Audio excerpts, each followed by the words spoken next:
Last week sa My Driver Sweet Lover, nagkausap na kami ng tatay mo. And sinabi niya sa akin na gumagawa siya ng paraan para magkasama-sama na tayong muli. I just hope you're telling the truth. Mr. Barnuevo, wala nagsabi sa akin, nandito po pala kayo. I'm going to make an announcement. Look, Rocky. itong si Asyong naman, Tumawag kasi si Asyong. Sabi niya may masama daw gagawin si Ricky. Pera muna ng jeeplo. Sige na. panik tuloy si Rocky. What is the meeting all about, may I know? Dahil meron tayong isang willing partner. Walang iba kundi si Mr. Ahmed Al-Farouk. Ano naman gagawin ni Daddy? It's only for one reason. Gusto niyang gumanti. Dito si Ricky. Siguraduhin mong hindi na naman makakawala yan. Walang sagabal sa plano natin. Nasaan sila, Simon tsaka si Ma'am Gabi? Kakaalis lang. Makabutan mo pa yun. Ano ba? Rocky! Putok ng baril yun, ah. Patayin na natin sa hospital ko! Tulungan niyo ako, bilis, Nix! Asyong! Teka!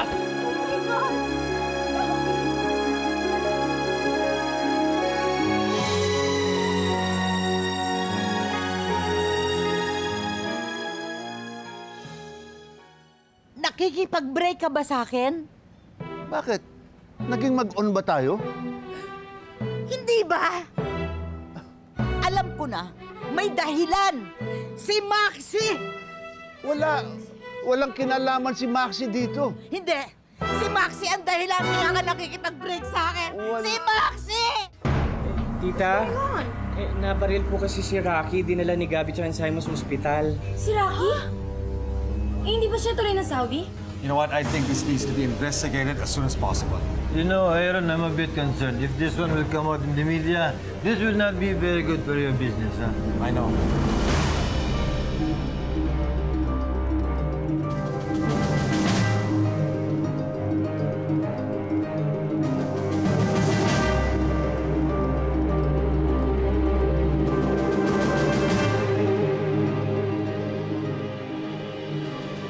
Bakit ba hindi ka tumuli ng Saudi, Rocky? Dahil ba alam mo na kung sino talaga ako? At alam mo na rin si Gabi at si Bea? Whitey, may aaminin ako sa'yo. May nararamdaman ako para kay Maxie. Sinasabi ko na nga ba? Kung alam ko lang na ipagpapalit mo ako sa Maxie na yan, di sana hindi na kita pinakilala sa kanya! Sa kantaksel! Simon, sorry, di na kita natanong kung kamusta ka. Okay ka lang ba? Yeah, fine. Ikaw? Natatakot ako eh. Hindi ko alam kung sino yung mga lalaki na gustong kumuha sa akin. Sigurito, may mga nakapasok na armadong lalaki sa resort. Nagkabarilan, tinamaan si Rocky sa tagiliran, dinala ni Gabi si Rocky sa ospital. I went straight here because I wanted to check on your mama. Nieta, ang apo ko. Baka hindi siya safe na nasa labas pa si Gabi. Don't worry, Mama. Kasama niya si Simon. Hindi malahing gusto ko nilang kidnapin, Gabi. You're a Barnuevo. Hindi ako magtataka kung gusto ko nilang kidnapin for ransom. Walang iya ka! Walang iya ka! Umasa ako na ako lang ang mamahalin mo! Whitey! Pagkatapos pinakilala lang kita kay Whitey, Maxie. tama na, Siya na Whitey. yung ginusto mo. Tama na. Ikaw ang nasa isip ko lagi. Lagi kitang minamahal. Pagkatapos ganit. Ano ba? Tama na po. Taksi yan lalap mo! Aliwan! Hello? Asyong, ano?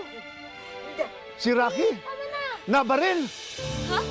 Mabuti pa ho, senyorito, senyora, huwag na muna tayo naglalabas ng mansyon. Kasi baka magkatotoo ang sinabi ni senyorito Aaron na may nagtatangka sa buhay nyo. Gano'n na ba? Miss God. Aling White, Lolong George. Kumusta siya? Kumusta si Rocky? Obserbahan na po ng mga doktor yung sugat ni Rocky. Tinamaan po kasi siya ng bala sa tagiliran eh. Hoy, ikaw! Ano ginawa mo sa Kuya Rocky namin? Uwa! Ano akong sinagan? Walang kasalanan si Simon kasi may mga lalaking gustong kumidnap sa akin. Wala siyang kasalanan. Kilala niyo na nga ako. Alam niyo na nga ako si Ricky Puno na kailangan ko ng kumilos. Monique, Hi, Dad. can you just do me a favor? Pwede bang bukas ka na punta kay Rocky? Eh, Dad, Come on. kasi Considering ko anong nangyari dito, mahirap naman ka pa makidnap. Bukas na lang. Pwede?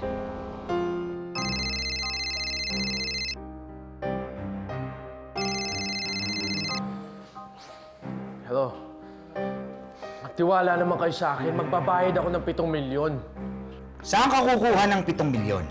Akong bahala. Basta mababayaran ko yun. Relax ka lang. Siguraduhin mo lang na magbabayad ka, Ricky. Bibigyan kita ng 1 linggo. Kung hindi, tutuluyan ko yung syota mo. Bakit parang ang sama na tingin niyo kay Simon? Galit kasi kami sa kanya eh. Wala kaming tiwala sa lalaking yun. Bakit may ginawa ba siya sa inyo? Ay, hindi po mabigat lang po yung dugo namin sa kanya.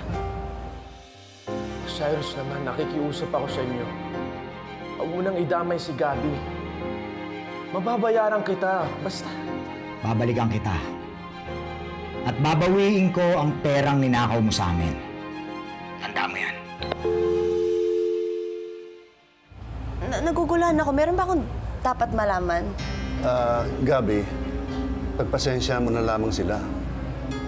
Kasi galit sila kay Ricky. Kay Simon.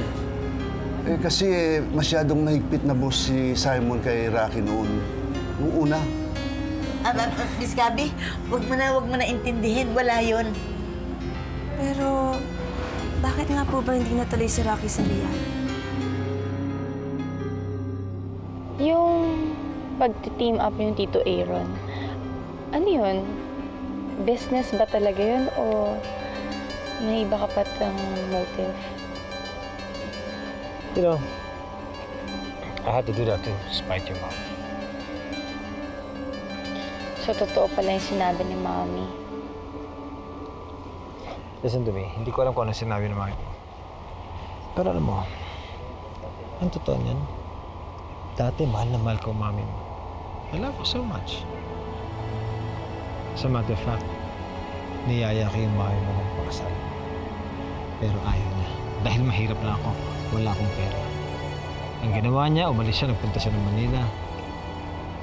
At dito niya sinundan ang ambisyon niya. Makahanap na isang lalaking mayaman na makakapakasalan niya. Ang lalaking yan, is your Tito Aaron. Bagong isip niya. Naisip niyang mas kailangan siya dito. Di ba po kaya siya pupunta sa Saudi dahil mas malaki yung kita na doon? Oo nga, pero may isang taong nangangailangan sa kanya dito. Sino po? You still love her? Honestly, yung pagmamahal ko sa kanya, galit na yun. Mas maganda kung si Rocky na mismo mga kausap mo. Oo nga, Miss Gabby. Ang mabuti pa, ang intindihin na lang natin ngayon manalangin na lang tayo na sana makaligtas si Rocky sa lahat ng pagsubok niya. Ay, hindi po. Hindi. Ganito po kasi yun, Ma'am Gabby. Kasi kala niya, yung batang nakita niya doon sa ampunan, ampunan? Wala. Nalilito lang itong batang ito. Alam mo kasi, lagi nanonood ng TV yan eh. Akala niya, yung mga napapanood niya, nangyayari din sa tunay na buhay.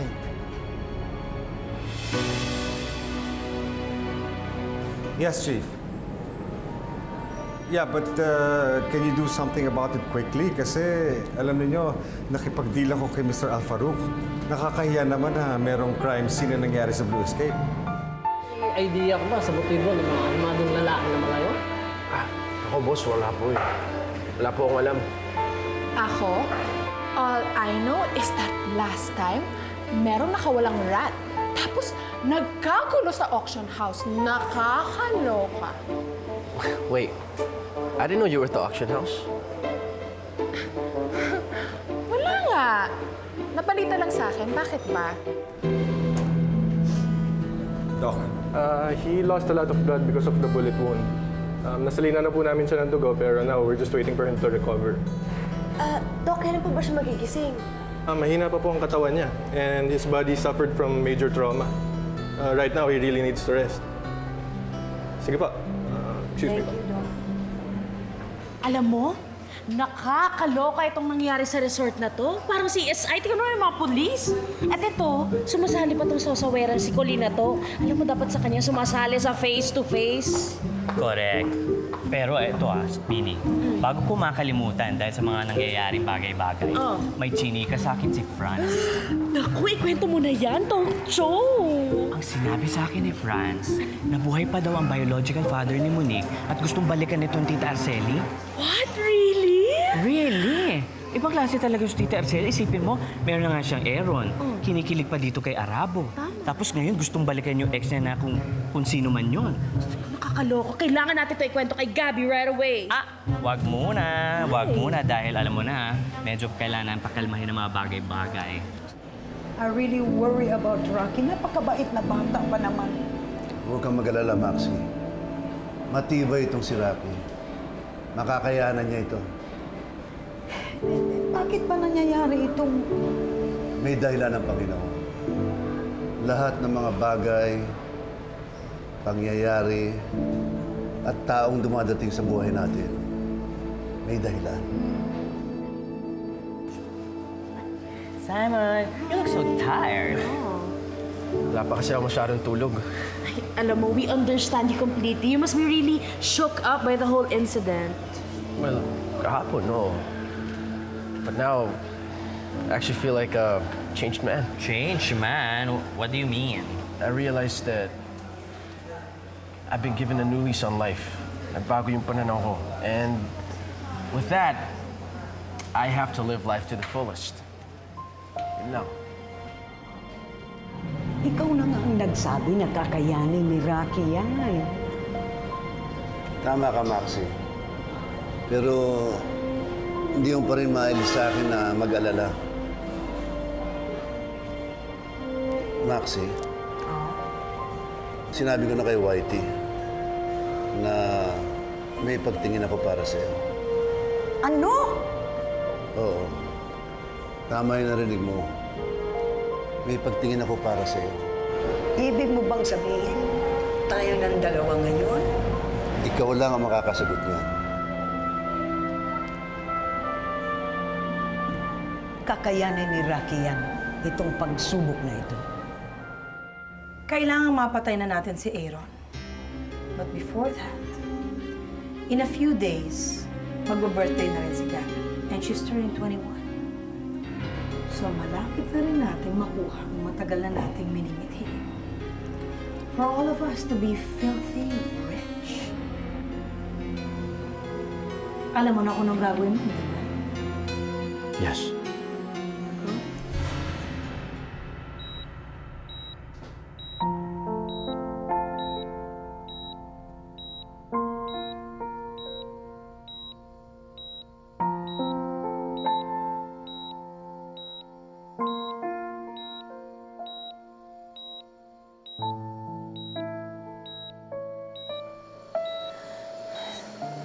Sino bang binalikan mo, Rocky? Bakit mo siya kailangan protektahan?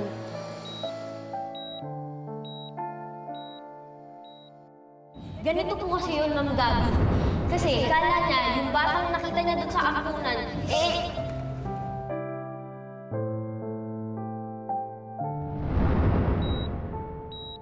Rocky, gumising ka na. Para maliwanagan na ako sa lahat.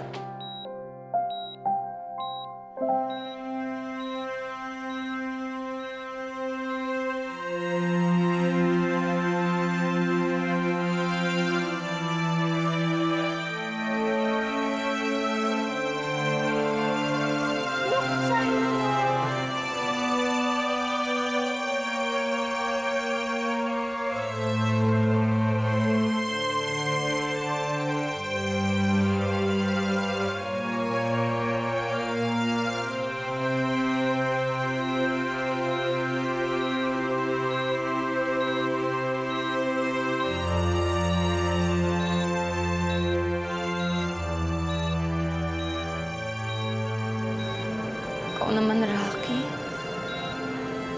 Kung kailan pa kita kailangan, ngayon ka pala disgrasya.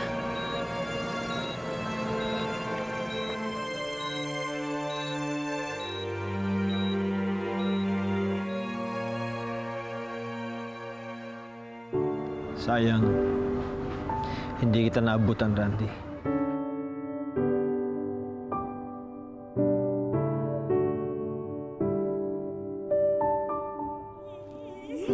Picture. It's fine.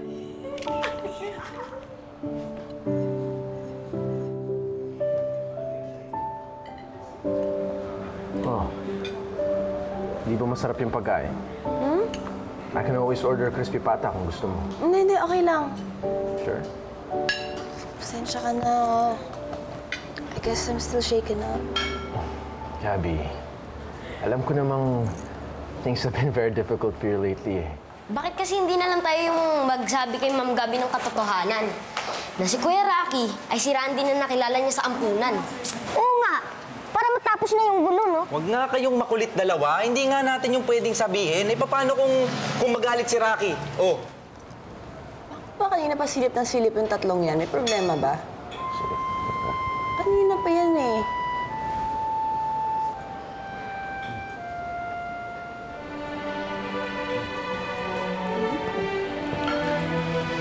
Nakakulitin lang.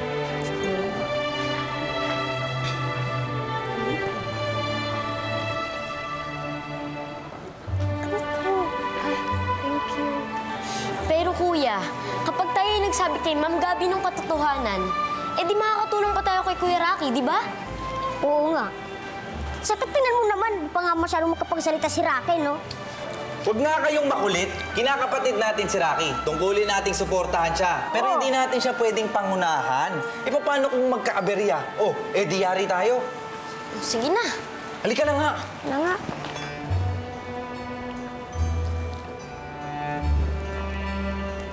Bakit may sing-sing sa crispy pata?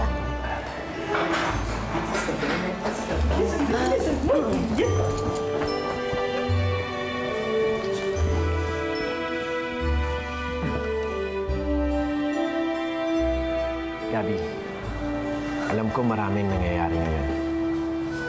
Pero after na-endanger yung buhay natin the other night, na-realize ko lang na life really is unpredictable. I mean, we don't even know what's gonna happen as each day comes. Gaya nung nasa bahan-punan tayo ng bata pa tayo. Di ba nagkahiwalay tayo dun? Look at us now. After all these years, we still found each other. Kaya, pag-isip-isipan ko, we should really live in the moment. So, here I am, kneeling in front of you, asking for your hand in marriage. Gabby, will you marry me?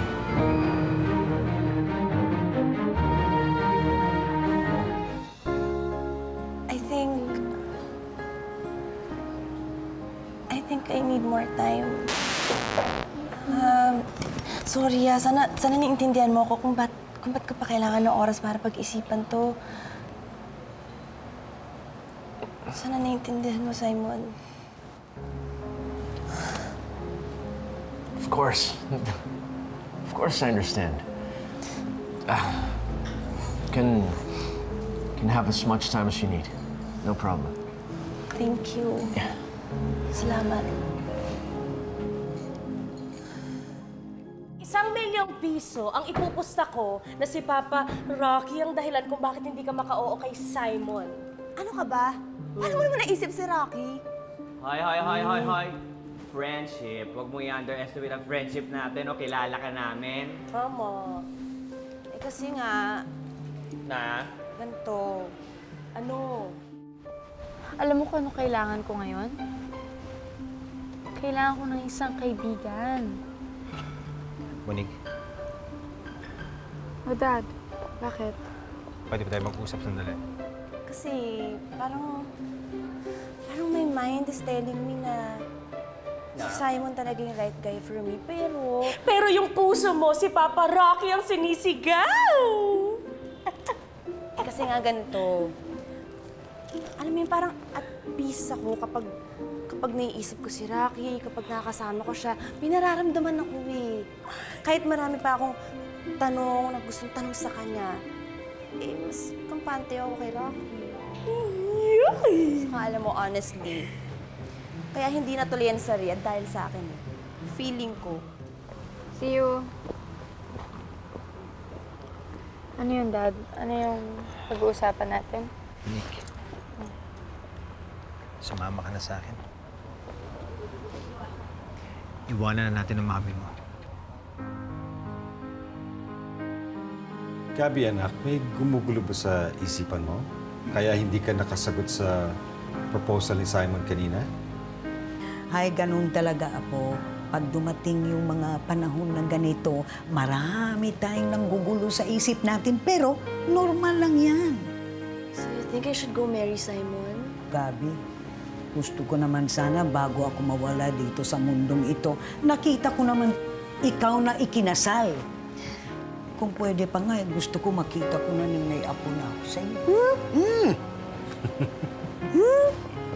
Si Papa mo, oh, tumatawa, oh. Miski isa lang, happy na ako. Hello, Lola George? Gabi? Napatawag po ako para... Tanungin kung... Ano yung gusto mong tanungin? Gusto ko lang po sana malaman kung sino yung babaeng dahilan kung bakit hindi natuloy si Rocky sa Saudi. Eh, kasi, alam mo, Gabi, medyo komplikado eh. Alam mo, kung ako magsasabi sa'yo, hindi maganda dahil lalong gugulo ang sitwasyon.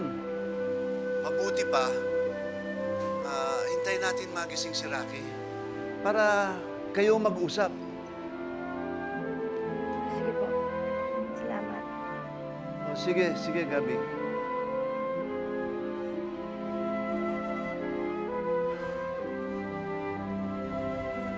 Gabby, these are for you.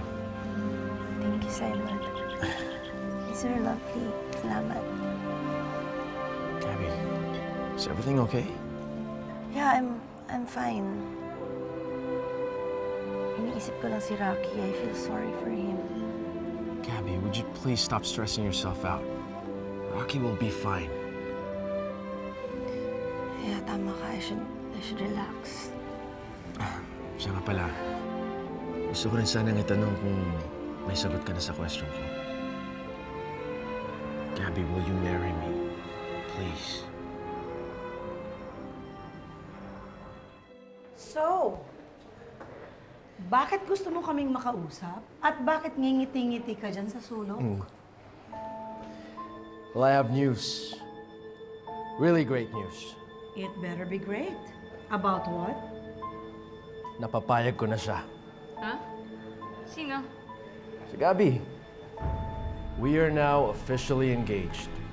I proposed to her, and she said yes. Very good, Simon!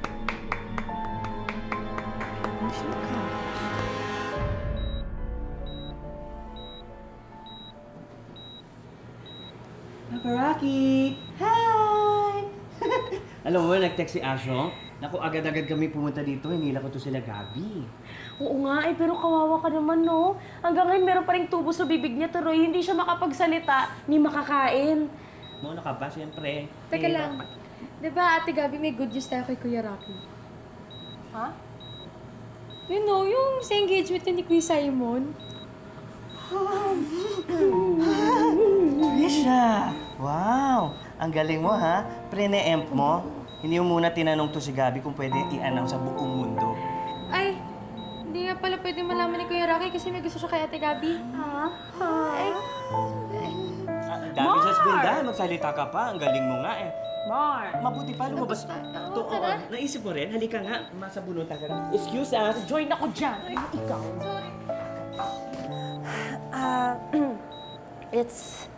It's true, Rocky. Sorry kung wrong timing yung pagkasabi ni Trisha. Di pa kasi ako ready i-announce eh, pero... Yun nga. Simon and I are engaged. Wow! Ang galing mo, ha? Pre-ne-emp mo. Hindi mo muna tinanong to si Gabby kung pwede i-announce sa buong mundo. Ay, Simon and I are engaged. feeling ko nga masyadong pabilis eh. Naisip ko din na ba't ko pa patatagalin? Eh, we've known each other since we were kids. Siya yung sinasabi ko sa'yo, yung soulmate ko. Kasi dati, tumira ako sa orphanage. Tapos inaasar nila ako na beyang baboy. Tapos si Simon yung nagpoprotekta sa akin. Siya yung best friend ko. Yun nga, na-realize namin, umuli na kasi nakilala niya ako as Bea. Nakilala ko siya as Randy. Kaya yun. Rocky? Rocky, okay ka? Naku,